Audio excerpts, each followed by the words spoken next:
Assalamualaikum warahmatullahi wabarakatuh.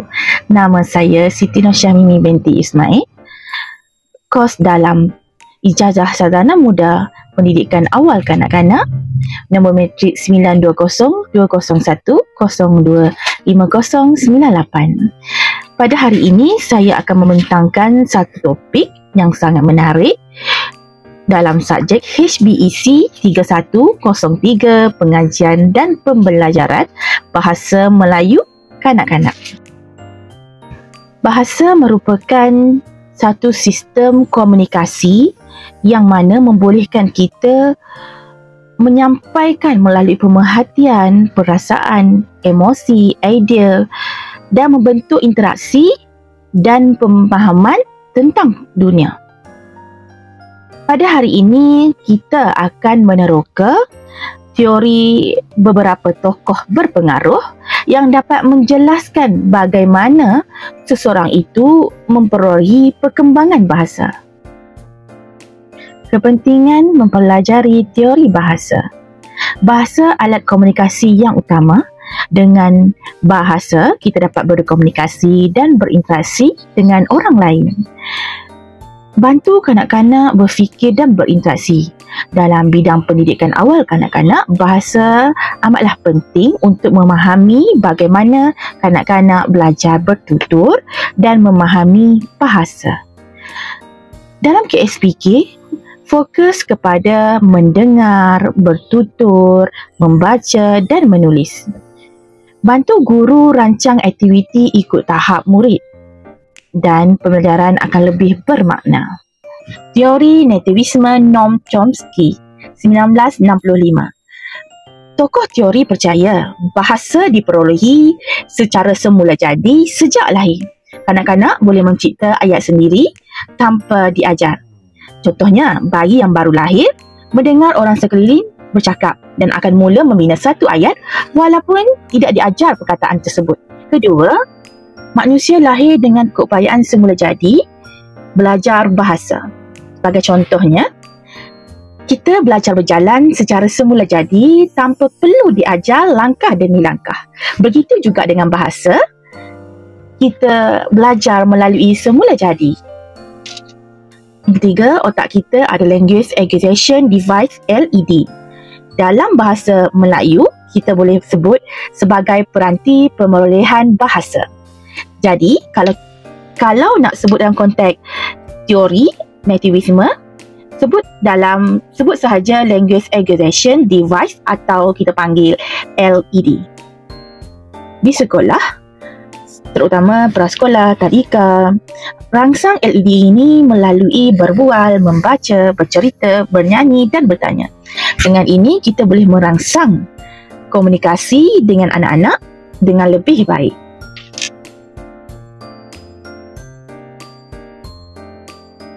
Teori Behaviorisme B.F. Skinner 1957. Bahasa dipelajari melalui peniruan, pengulangan dan penegasan.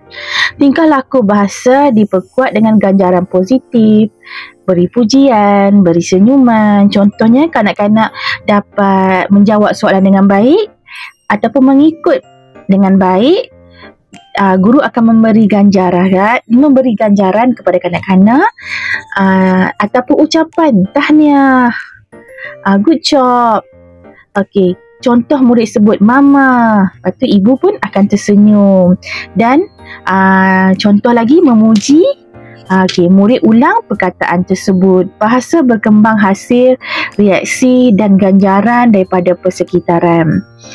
Teori ini percaya bahawa teori bahasa, teori behaviorisme ni akan berkembang melalui persekitaran, peniruan, pengulangan dan penegasan yang kanak-kanak lihat dan alami.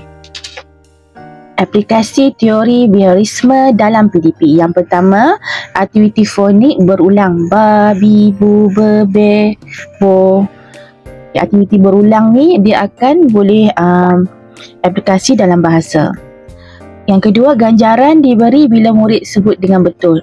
Contohnya, bila murid boleh sebut dengan betul, guru bagi ganjaran kepada murid.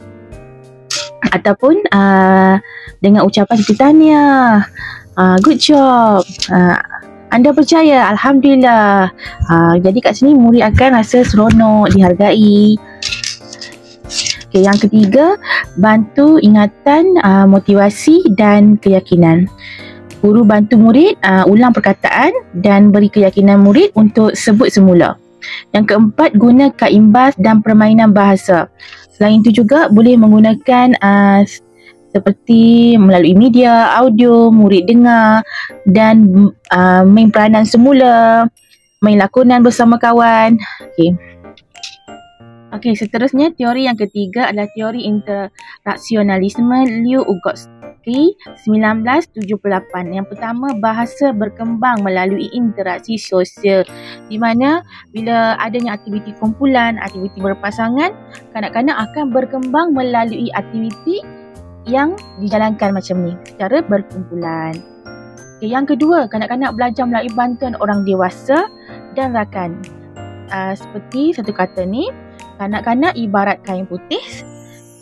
Jadi yang mencorakkannya adalah orang sekeliling. Jadi kanak-kanak belajar melalui apa yang mereka lihat daripada orang dewasa, apa yang mereka nampak dan mereka rasa. Jadi bila kita corak dengan baik, maka baiklah hasilnya. Yang ketiga, konsep utama ZPD, belajar dengan bimbingan. Maksudnya bila contoh guru bagi satu video ataupun audio, guru mengajar dengan bimbingan, murid mengikut dengan bimbingan guru secara berulang. Dan yang keempat, contohnya murid juga boleh belajar melalui media, melalui video untuk meniru cara tersebut. Contoh, guru bertanya dan murid berjawab secara beradab. Seterusnya, aplikasi teori interaksionalisme dalam PDP. Yang pertama, guru gunakan aktiviti perbincangan kumpulan, bercerita, bermain peranan. Di sini murid akan bersecara kumpulan, bersecara pasangan, akan bercerita, akan bermain peranan. Okey, kedua adalah selaras dengan matlamat KSPK 2017 untuk melahirkan murid yang seimbang dan berdaya saing. Sebagai seorang guru juga, yang ketiga, guru bertindak sebagai fasilitator yang memberi galakan dan maklum balas. Contohnya, sebagai seorang guru, dia perlulah memberi galakan, semangat dan dorongan kepada anak-anak supaya okey, tahniah, anda dah buat dengan baik. Okey, beri dia senyuman, beri dia galakan dan dorongan. Dan yang keempat, interaksi membantu murid kuasai sosial dan emosi. Jadi, guru perlu berinteraksi dengan murid untuk menguasai bahasa bila melalui audio, melalui media dan serta buat melalui berkumpulan. Jadi, di sini kita akan melahirkan kemahiran sosial dan emosi, berasa gembira bersama kawan-kawan. Rumusan teori. Ketiga-tiga teori saling melengkapi dan memerlukan. Sebagai seorang pendidik, tiga-tiga teori ini perlu dipraktikkan, difahami untuk kita guna pakai bersama anak murid kita. Yang pertama, teori nativisme, di mana keupayaan semula jadi berbahasa.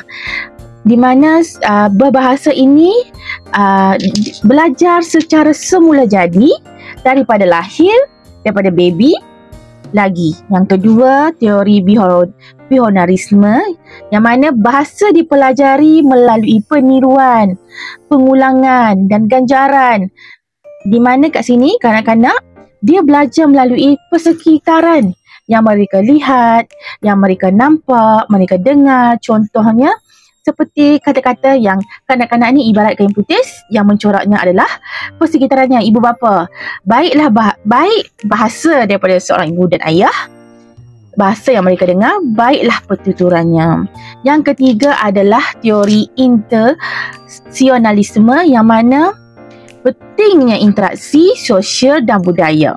Maksudnya, Pentingnya bahasa ni di kalangan kanak-kanak, di mana kita, contohnya di Malaysia, kita ada berbilang bangsa, kaum. Contohnya beragama Hindu, orang Indian, orang Chinese, orang Melayu, yang masing-masingnya ada bahasa tersendiri, adab tersendiri, yang mana akan diikut seperti corak yang mana mereka lihat di persekitaran mereka.